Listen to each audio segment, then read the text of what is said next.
ভাইয়া আমি তো এসএসসি পরীক্ষার্থী। আমি সৃজনশীল লিখি, কিন্তু আমার সৃজনশীল আমি পর্যাপ্ত নাম্বার পাই না। দেখা গেছে আমি সৃজনশীলে 6, 5, 7 এর বেশি নম্বর পাই না। যত ভালো করেই লিখি না কেন আমি নম্বর পাই 6 থেকে 7। ভাইয়া এই মুহূর্তে আমি ভাইয়া কি করতে পারি? ভাইয়া দেখো, একটা সৃজনশীলে 8 থেকে 9 পাওয়ার জন্য যে ক্রাইটেরিয়া গুলো পূরণ করা প্রয়োজন, তুমি আদৌ সেগুলো পূরণ করতেছো কিনা। তুমি তথ্য জানো ঠিক আছে, বাট তুমি ওটা সাজানো গোছানো ভাবে লিখতে পারতেছো কিনা। যেমন দেখো, সৃজনশীল 4টা নম্বর থাকে, ক, খ, গ, ঘ। ভাইয়া এই 4টা প্রশ্ন কি তুমি ঠিকঠাক মতো লিখতেছো? সৃজনশীলের প্রথম অংশটা হচ্ছে জ্ঞানমূলক। এটা এক লাইনে লিখলেই হবে যে বাংলাদেশ কবে স্বাধীন হয়, 1971 লিখলেই নাম্বার পেয়ে যাবে 1-এ 1। 2 নম্বর থাকে অনুধাবন। ভাইয়া এটাকে তুমি কি অনুধাবনমূলক ভাবে লিখতেছো নাকি এলোমেলো করে লিখতেছো? অর্থাৎ এই খ নম্বরে 2টা পার্ট করতে হবে।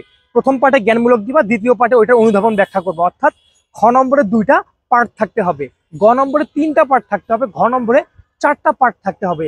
এইভাবে তুমি যদি পার্ট পার্ট করে লিখো, তোমার লেখা যত খারাপই হোক না কেন, টিচার যদি জাস্ট বুঝতে পারে যে তুমি লিখেছো এবং তুমি সঠিক তথ্য লিখেছো, অবশ্যই তুমি ভালো নাম্বার পাবা। ঠিক এইভাবে পড়াশোনা করে আমি এইচএসসি লেভেলে সৃজনশীলে অনেক ভালো নাম্বার পেয়েছিলাম। আমি ইকোনমিক্সে অনেক ভালো নাম্বার পেয়েছিলাম, এবং পৌরনীতি বা এই যে মানবিকের সাবজেক্টগুলো, এগুলোতে অনেক ভালো নাম্বার পেয়েছিলাম। শুধুমাত্র সৃজনশীলটা একটু গোছানোভাবে লেখার কারণে। আমি কম লিখি, এটা সমস্যা না, কিন্তু আমি গোছালোভাবে লিখতেছি কিনা এটা হচ্ছে সবচেয়ে বড় বিষয়। তো তুমি যদি গোছালো ভাবে লিখো, অবশ্যই তুমি এইচএসসি সৃজনশীলে ভালো মার্ক ক্যারি করতে পারবা। তোমার জন্য শুভকামনা।